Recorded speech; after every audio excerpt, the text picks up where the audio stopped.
With 3 consecutive NFC Western Division titles to their credit, the 49er faithful came to Candlestick with blue sky hopes that yet a 4th jewel would be added to the crown in 1973. Despite the toughest schedule in the NFL, replete with 6 eventual playoff teams, the 49ers rushed to meet the season with an air of optimism. The optimistic mood was shattered early as an inundation of injuries to key players decimated the roster.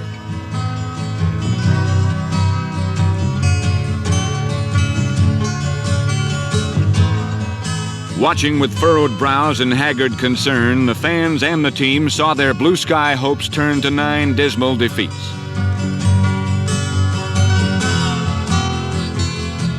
The messengers of defeat were varied. Inexperienced players filled injury-vacated veteran spots, and the opponents too often slipped clear. Unable to set a permanent unit of starters, the offense made mistakes in timing and execution.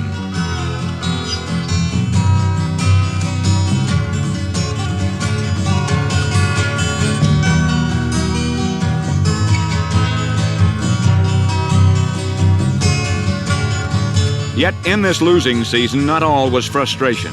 For even in the most disappointing of times, there are lessons to be learned, qualities to be gained. So while 1973 began with golden dreams of a title, in the end it became a test of survival of both spirit and will. The test of a team to take a gray, storm-tossed year and examine it in a search for the silver lining.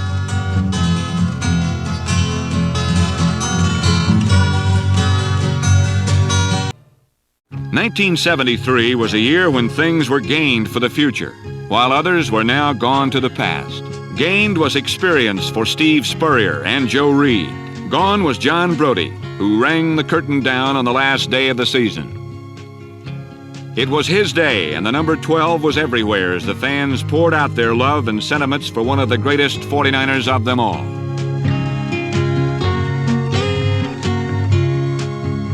As John ran out to join his teammates for the last time, one couldn't help but think back 17 years to the first time he took the field and all the successes that were to follow. John Brodie, over 30,000 yards passing and 214 touchdowns thrown, holder of 17 of the 22 listed San Francisco passing records.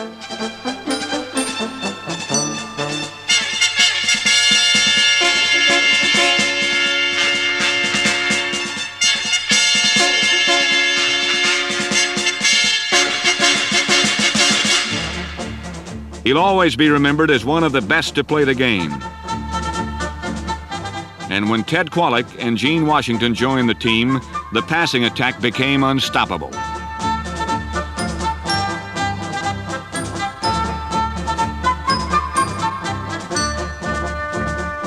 John Brodie and the 49ers were on their way to the championship years.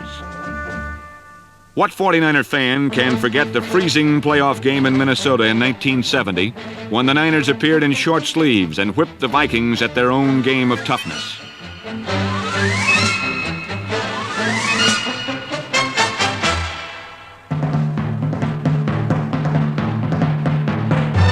Thanks for the memory, John.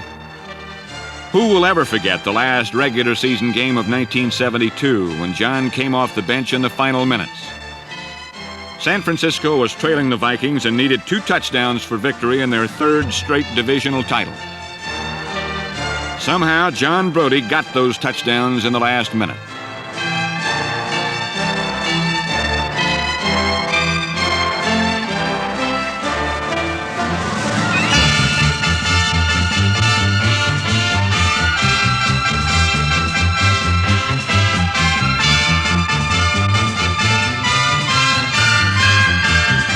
It was one of the most exciting and dramatic moments in 49er history. Thanks for the memory, John.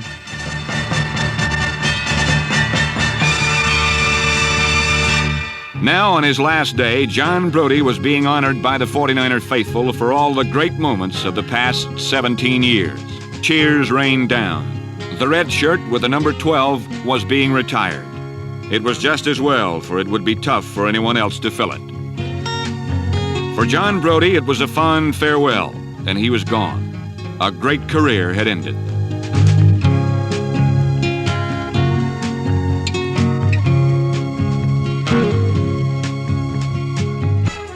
For Steve Spurrier, the great years are still ahead. Against Minnesota, he set a one-game 49er completion record with 31 and 48 attempts. While his performance throughout the year was strong, he'll get even better. Joe Reed is another quarterback who's blossoming.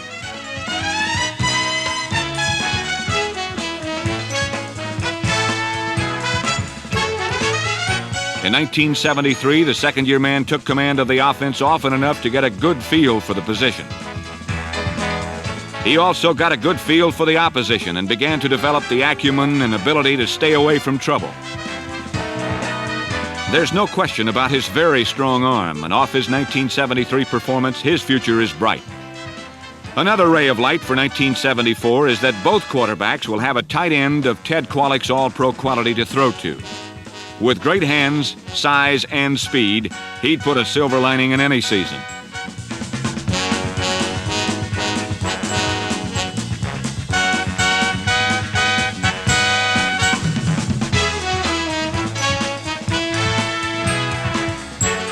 At wide receiver is the equally brilliant Gene Washington. A downfield jet stream with his patented diving catch.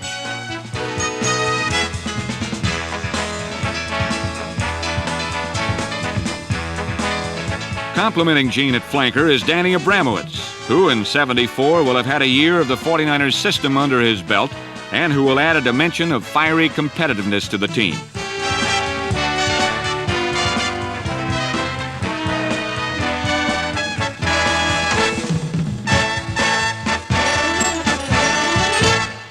In 1973, Vic Washington's hip-slipping quickness became even more refined, and his 8 touchdowns were a flash of brilliance that placed him among the conference scoring leaders.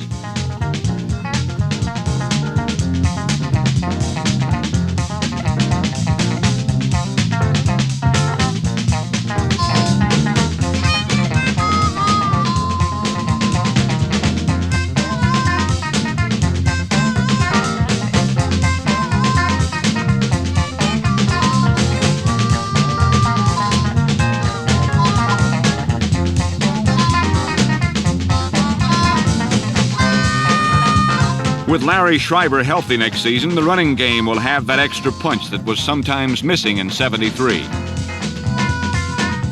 Adding to his record as the 49ers' second leading all-time rusher was Ken Willard. And coming up is first-round draft choice Wilbur Jackson of Alabama, along with 4 other highly regarded running backs. Doing the tough trench work in '74 will be guard Randy Beisler, All-Pro center Forrest Blue, 14-year tackle Lynn Rohde, guard Woody Peoples, and tackle John Watson, who replaced injured Cass Banaszak, who will be back to health. The beauty of a healthy offense will combine with the beast of the ever-tough defense. Number 44, Bruce Taylor, had his finest year at cornerback in '73. His 6 interceptions were a career high.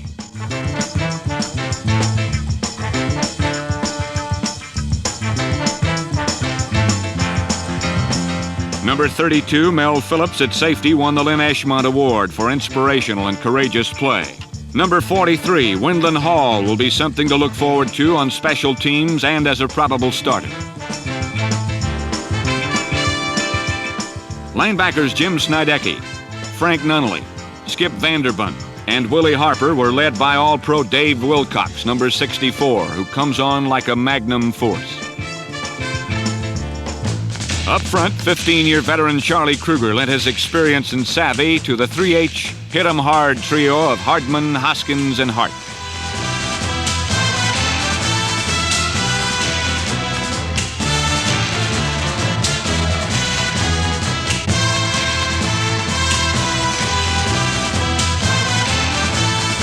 Number 53, defensive end Tommy Hart, is still improving, and in '74 can be counted on to continue to track down plays before they get started.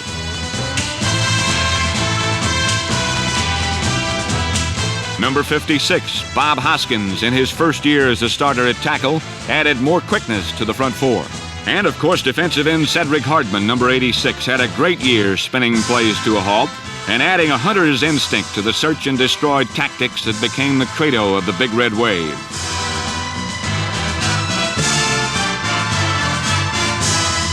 The hitting spirit is the heartbeat of any team, and no one had a stronger pulse than the 49ers. They had people who hit with devastation, and when a team has that attitude, the rest will come.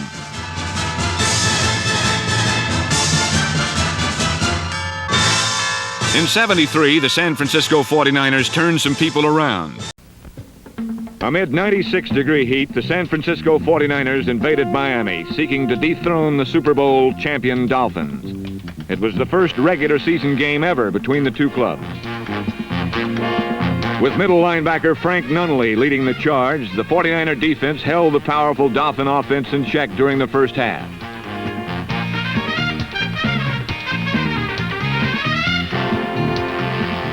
It seemed as though all the early breaks were in favor of the upset-minded 49ers. Frank Nunley's interception of a deflected Miami pass set up a San Francisco field goal. Number 12, John Brodie, brought San Francisco back despite heavy Miami pressure.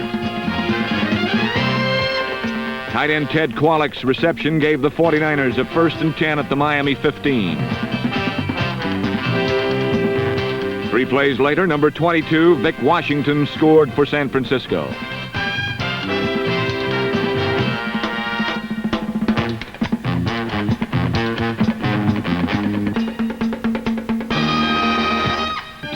Giving the Dolphins their 18th consecutive win. San Francisco opened the season in muggy Miami against the eventual world champion Dolphins.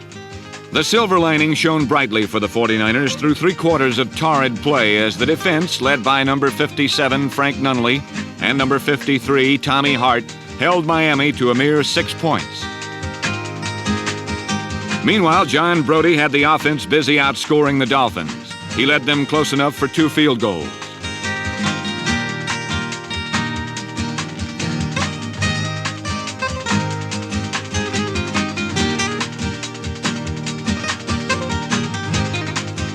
Then number 22, Vic Washington, added a super second effort, I want it score.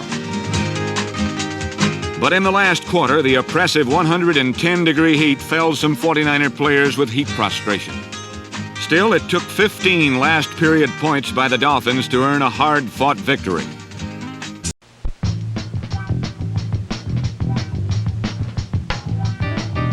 Facing the 49ers, 2-time champions of the NFC West, the Denver Broncos could taste their 2nd straight victory.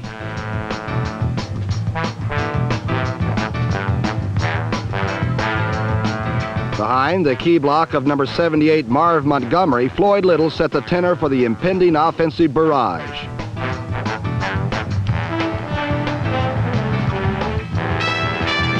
Denver built a 13-0 lead on 2 Jim Turner field goals and Charlie Johnson's scoring strike to Jerry Simmons, number 80.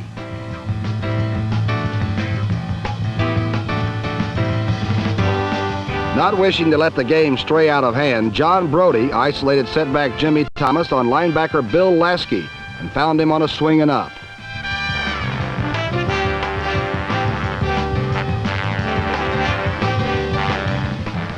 After a Bruce Gossett field goal, Brodie went for 6, but Gene Washington's diving catch was ruled incomplete.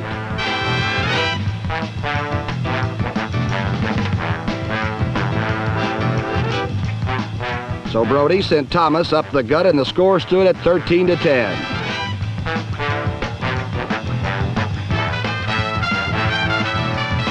Brodie burrowed down deep into his grab bag of tricks and tossed a lateral to flanker John Eisenbarger, who found tight end Ted Kwolek floating free and easy.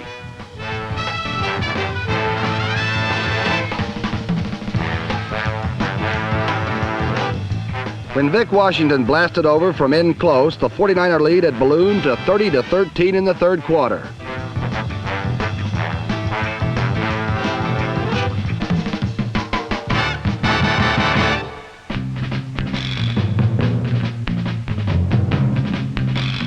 John Ralston rallied his battle-weary troops, and his positive thoughts were translated into the old flea flicker that went from Johnson to Little to Anderson to Masters.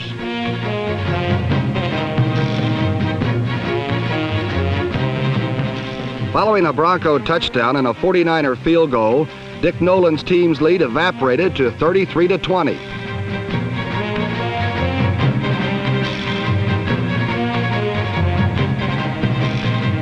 Then it melted away to 33-27 when number 84 Gene Washington beat number 44 Bruce Taylor to the post.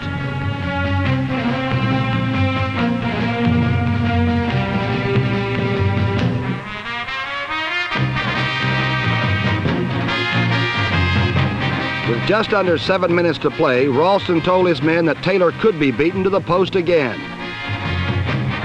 Charlie Johnson's pump fake froze Taylor, and Haven Moses beat him for 39 yards.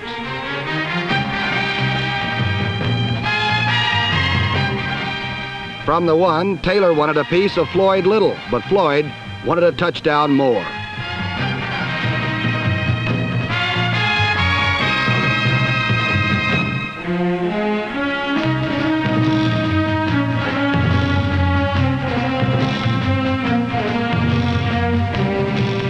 With just over 4 minutes to play, the Broncos' incredible comeback earned them a 34-33 lead. But the 49ers were a team toughened by many playoff games, and led by 38-year-old John Brodie, they staggered off the ropes.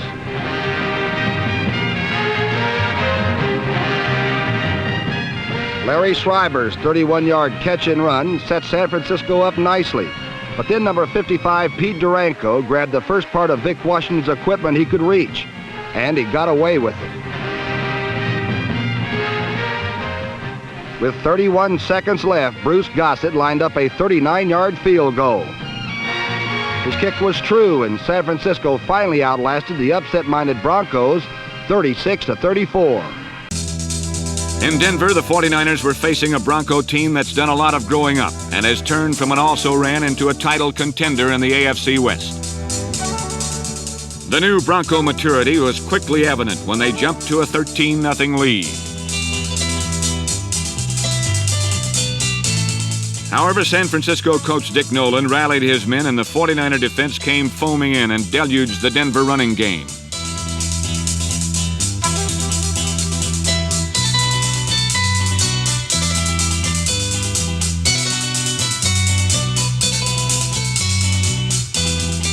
Under a withering pass rush, the Broncos grew incautious, and number 37, Jimmy Johnson, turned the play around.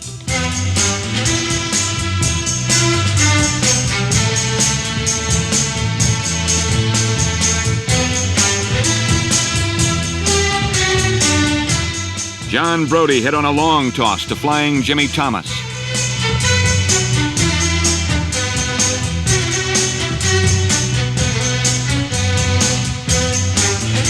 Then Thomas made the remaining yardage on an easy pop, and San Francisco closed the gap. The defense again provided impetus as number 52, Skip Vanderbunt, picked off a deflection. Then the 49ers struck with a run on points that didn't end until they led 30-13.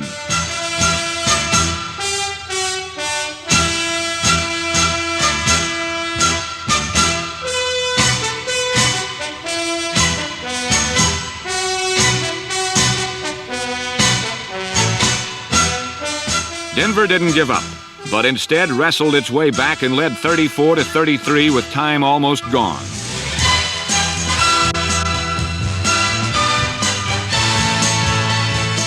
Coolly, John Brodie led his team downfield.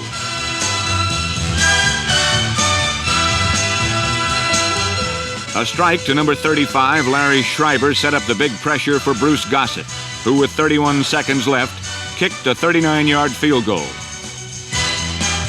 It was his fifth of the day and gave the 49ers a 36-34 victory that proved part of the silver lining was performance under pressure.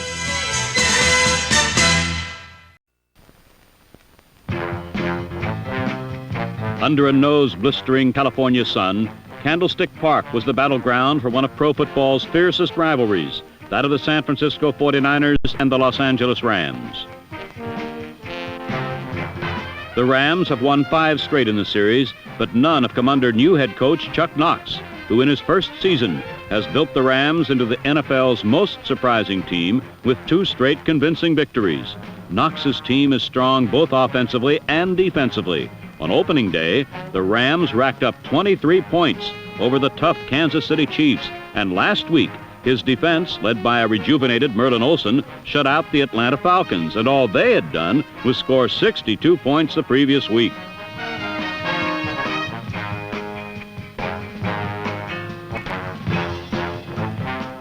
On offense, Knox has former Charger John Hadle at quarterback, and Hadle leads the NFL in passing thus far this season, having completed an astounding 80% of his passes.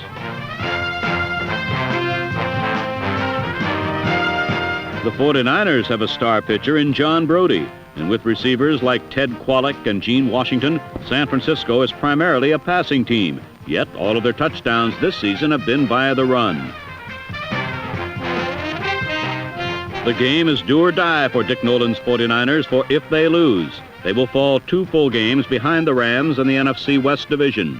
So it's a critical game between 2 of the NFL's bitterest rivals, the San Francisco 49ers and the Los Angeles Rams, in the NFL Game of the Week. Regarded as primarily a passing team, San Francisco opened up on the ground. Larry Schreiber powered up the center for 11 yards.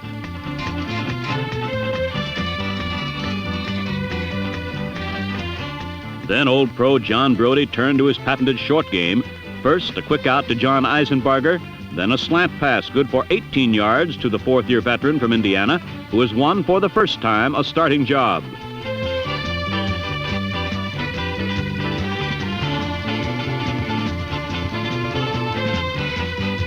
Eisenbarger beat out the injured Terry Beasley at the wide receiver spot opposite Gene Washington. Proved to be the 49ers' longest offensive play when Jim Bertelsen fumbled.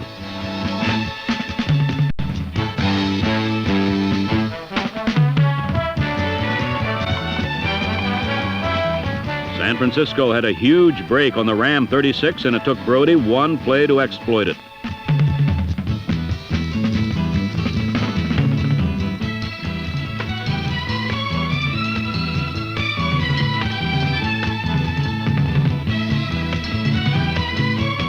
Gene Washington took it to the 1. He beaten Steve Priest before making a nice grab of the football.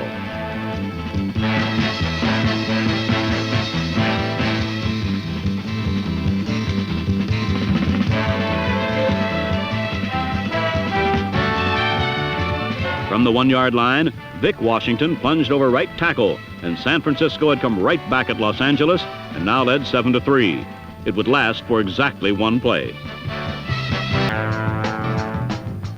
Washington got the call 2 successive times, showing fine extra effort on the first after a pass in the left flat.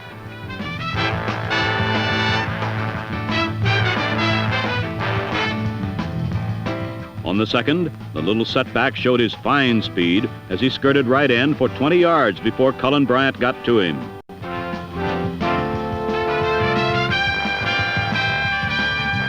John Brodie hit the 49ers' newest acquisition, Danny Abramowitz, over the middle for 29 yards. It kept alive the little receiver's streak of catching a pass in every pro game in which he has appeared.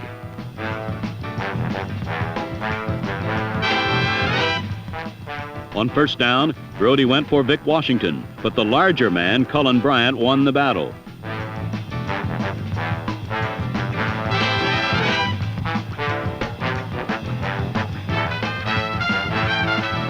Then Brodie floated a flat pass to Jim Thomas, who lost it in the sun.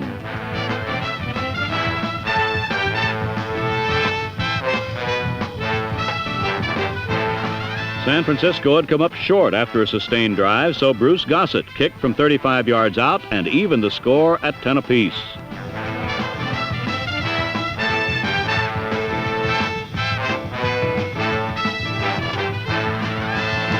Opposed to a panic passing game, they began to move.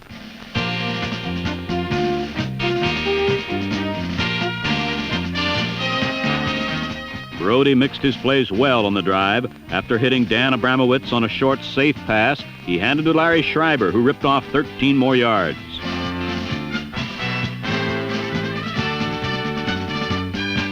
On a repeat, watch right guard Woody Peoples, number 69. His good block on Merlin Olsen gave Schreiber an alley to cut back into for good yardage.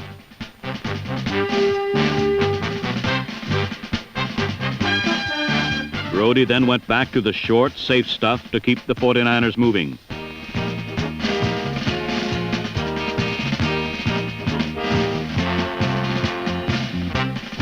Ted Kwolek's catch moved San Francisco inside Ram territory, and from safer field position, Brodie began to open up. After a 17-yard hookup with Gene Washington, he sent Schreiber on a swing for 12 more.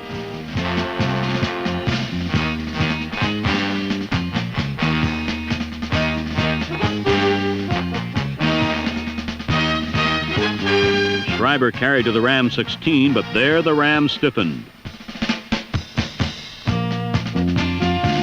Unable to run, Brodie tried a third down pass for the touch, but Charlie Stukes was all over Abramowitz.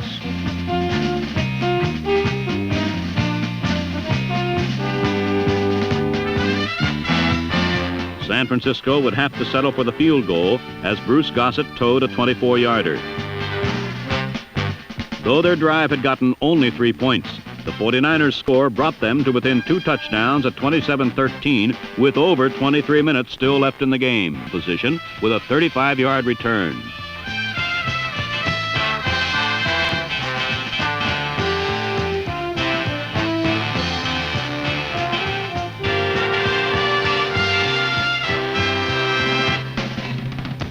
Against a prevent defense, Spurrier took what the Rams gave him and began to move the 49ers.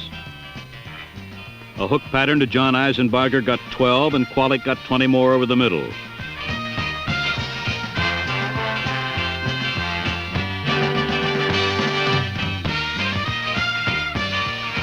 Then another circle route by Willard, and San Francisco was on the Los Angeles 20. From there, Spurrier spotted Kwolek again, and his perfect pass got the touchdown.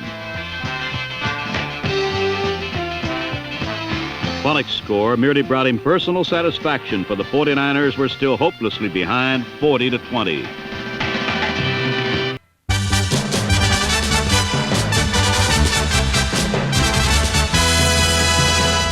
In Atlanta, injuries had begun to take their toll, but still the defense tethered the flight-minded Falcons to only 9 points.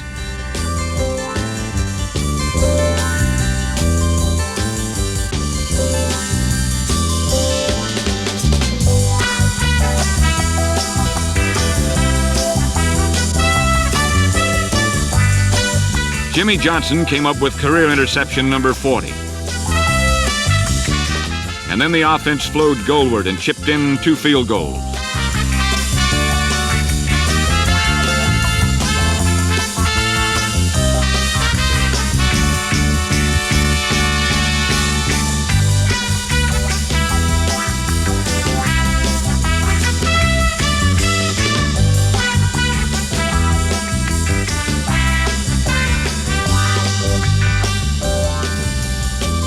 The San Francisco special teams were led by number 49, Ralph McGill, who always comes up with a big day against the Falcons.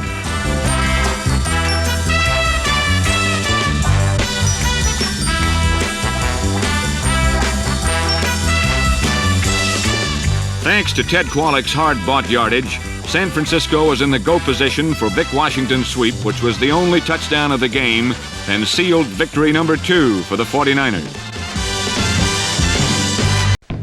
With an offense that had not scored a touchdown in 8 quarters, the Falcons' firepower seemed to have been reduced to their ability to kick field goals. Under that glaring flaw, the Falcons took the 49ers on to settle the question of second place in the NFC West. Coming off a bitter 40-20 reminder by the Los Angeles Rams that division title number 4 wasn't going to be a cakewalk, the 49ers found the Falcons hadn't forgotten their defensive fundamentals.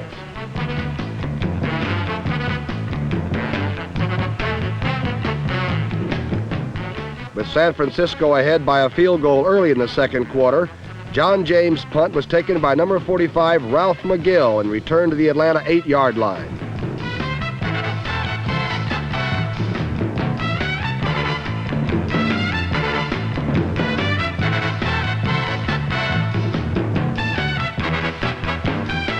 McGill's run back was nothing new to Atlanta fans, as against them last year he tied an NFL record for 9 returns with 109 yards. 2 plays later, Vic Washington cruised into the Atlanta goal for the game's only touchdown in a 10-0 lead. But with Nick Mickemeyer blasting field goals from 42 and 46 yards, Brodie and company were hard-pressed to maintain the lead, especially under the furious Atlanta rush, led by consensus All-Pro Claude Humphrey, number 87.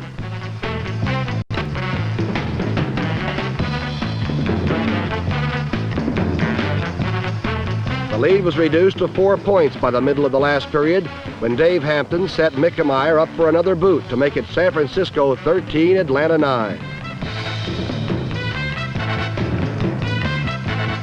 The frustrated Falcons almost came back, but with 4th and 1 and almost a minute to go on the San Francisco 19, they failed on the big play.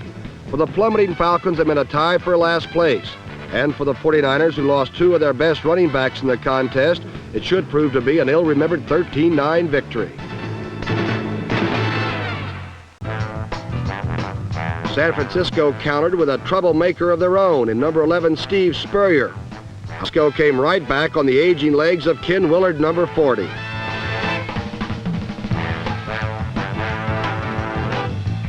Willard's 33-yard burst set up a Bruce Gossett. Spurrier unleashed a fury of damaging darts in the second half, bringing the 49ers back.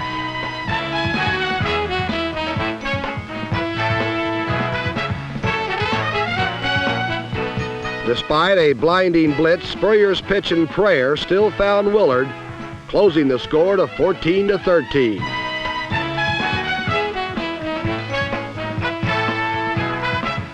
Behind excellent protection, Spurrier totaled 320 yards on 31 completions for the afternoon.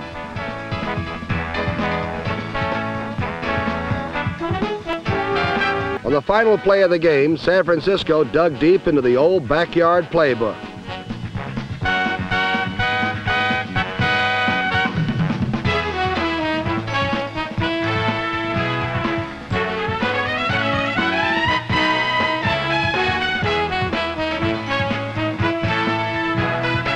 When the scramble finally ended, the Vikings had won their 5th straight, 17-13 over San Francisco. A touchdown was a signal that the improving New Orleans Saints would do without. For Archie Manning, it was a murderous day as the big red wave boiled in and smothered him time after time.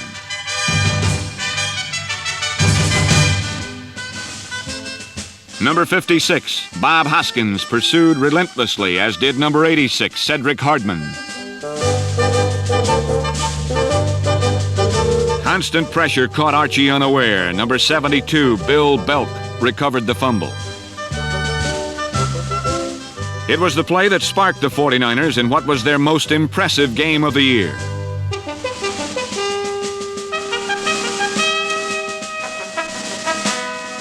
The defense continued to fluster the Saints, who just simply lost their grip.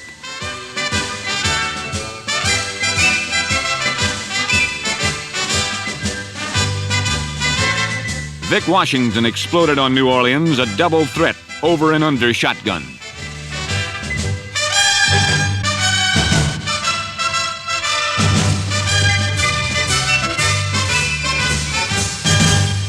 San Francisco's 9-year vet running back Ken Willard, number 40, enjoyed a renaissance as he accounted for another Niner notch on the scoreboard.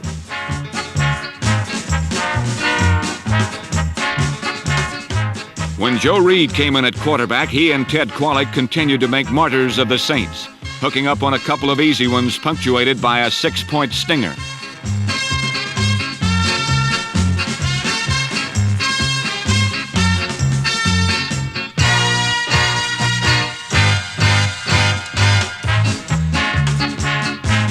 While Ted Qualick and Gene Washington have been the heart of the 49ers receiving corps, this year they were joined by Danny Abramowitz.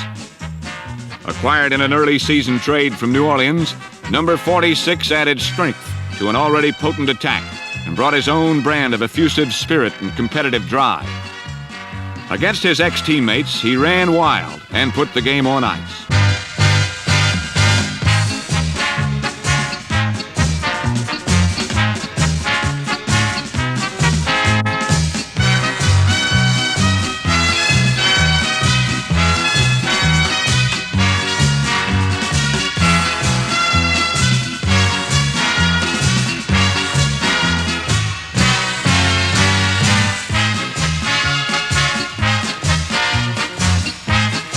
Dan's flying catch wrapped up the impressive 40-0 win, and a big chunk of silver lining came breaking through with the enthusiasm and team spirit that he exhibited. An enthusiasm and spirit that showed signs of becoming contagious.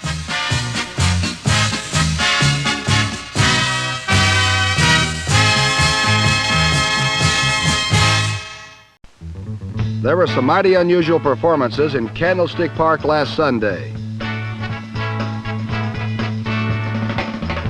But the most unexpected one was the manner in which the New Orleans defense stymied the Steve Spurrier-led 49ers offense. For the greater part of the first half, the best Spurrier could do is complete 5 of 13 for a sputtering 23 yards.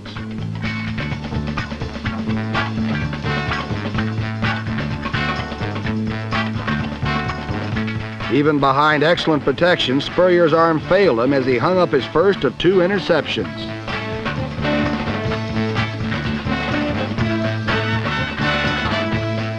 Safety Tom Myers got under this one and turned the ball over to the Saints offense, a unit which has a mere 61 points to its credit. Its problem is rather obvious. It's called bad blocking. With 4:52 left in the scoreless first half, 49er coach Dick Nolan gave 17-year veteran John Brodie the reins. Brodie immediately confirmed the decision with a quick out to Danny Abramowitz.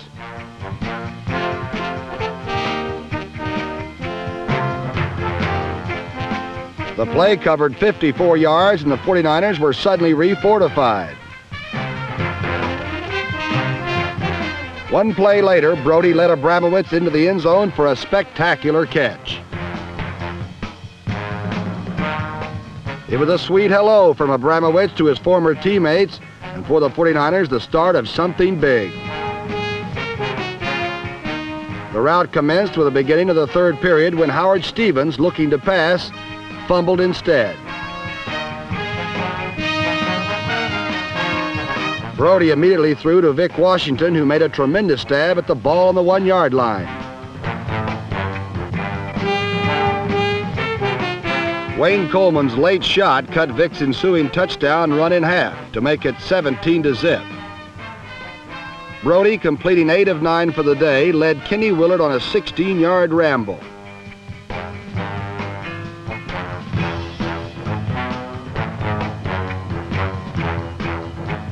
Two plays later, it was Vic Washington powering over to complete this 56-yard march. In the next series, defensive end Tommy Hart put the hurt on Archie. Bill Belk picked the ball up and the 49ers were knocking once again.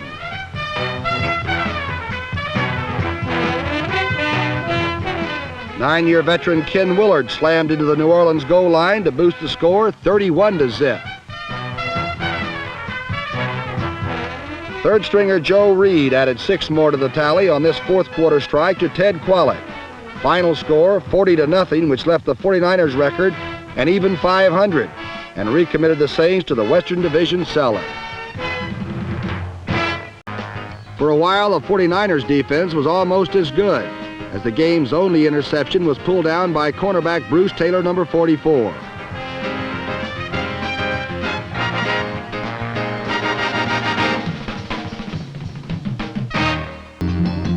Down by 14, John Brodie finally began to connect with some of the guys in the white shirts. Although well covered, Ted Qualick pulled in a 46-yarder. And on the next play, Gene Washington, also well covered, showed that he's returned from his ankle problems of recent weeks. One touchdown pass before last Sunday, threw his second of the day. This time to Ted Qualick, and a wild first half ended with the score, San Francisco 20, Detroit 24. Is important to the 49er fans as their Monday night victory over Green Bay before a national TV audience. In that game, the San Francisco defense was superlative, and they shut down Packer escape routes both on the ground and in the air.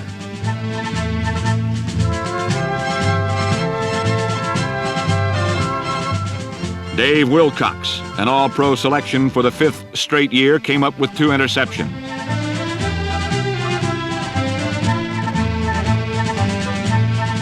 When not intercepting, the 49ers gave Green Bay H as Hardman, Hoskins, Harper, and Hart tumbled the Packers repeatedly. Quarterback Joe Reed didn't pass much, but scrambled well.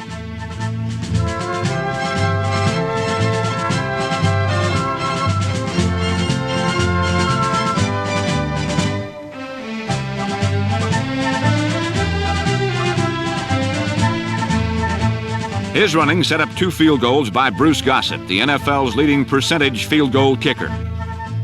But 3-pointers weren't enough, so while Steve Spurrier got ready, number 44, Bruce Taylor, the NFL's leading punt returner, picked off one of the 6 interceptions that tied him for second in the NFC in that department. Then, with Spurrier rifling the ball to Ted Kwolek, it was all over for the Packers.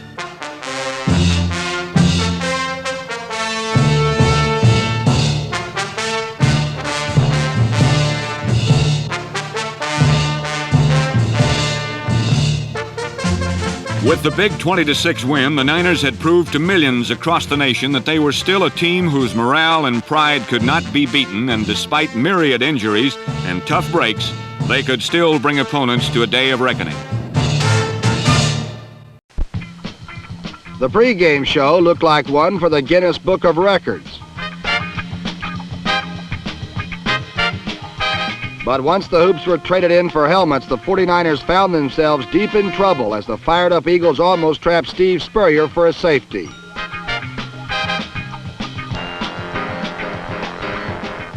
It seemed assured the Eagles would receive favorable field position, but as Bill Bradley navigated upfield, he fumbled, and Winland Hall raced 66 yards for a touchdown.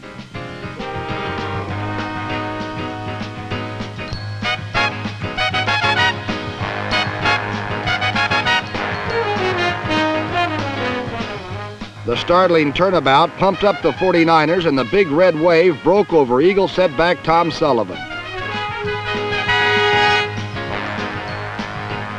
Forgotten warhorse Ken Willard rekindled the old flame and rushed for over 100 yards. Another forgotten man has been splendid Gene Washington, but against the Eagles he turned it up like the game breaker of old.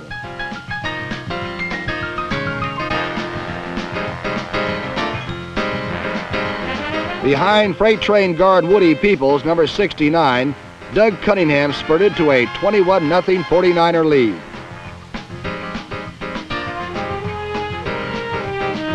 The margin ballooned to 4 touchdowns when Spurrier hooked up with Washington at the flag.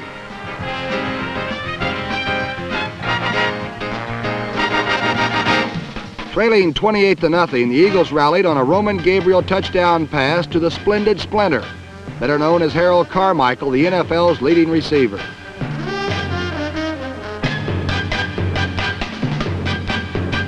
Then behind number 36, Norm Boulash's block, Tom Sullivan turned the corner on a picture sweep.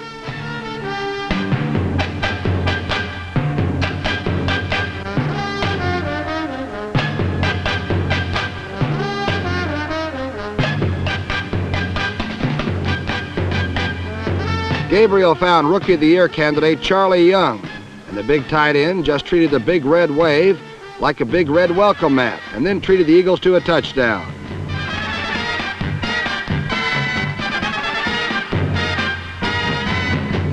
On Young's touchdown, the victor's spoils were returned to the vanquished.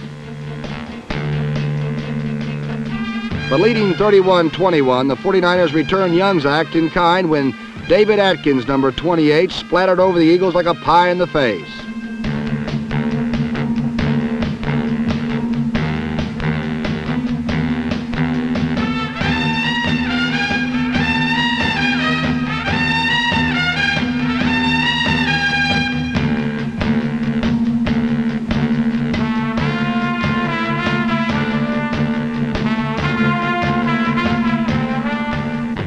On a quarterback keeper, Spurrier bolted down victory for San Francisco as the 49ers won their second straight, 38-28.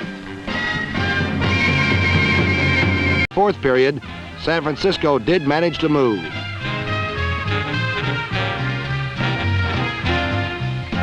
A Reed to Ted Kwolek hookup netted 6 points, but it wasn't going to be enough for the 49ers.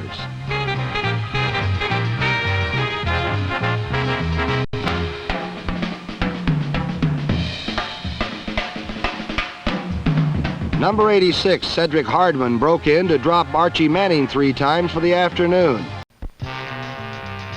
In his final appearance as a 49er, John Brodie received the starting nod from head coach Dick Nolan. Now 38 years old, the former most valuable player was suffering from an ailing arm, which forced him to work the short routes early against the Steelers.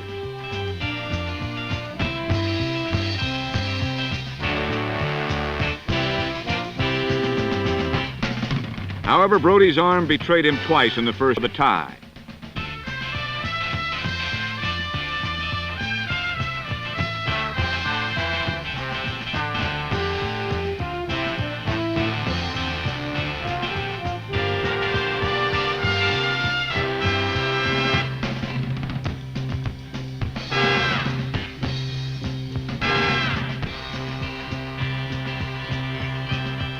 After Brodie removed himself from the game, San Francisco quarterbacks fell victim to the wild fury of number 68, L.C. Greenwood.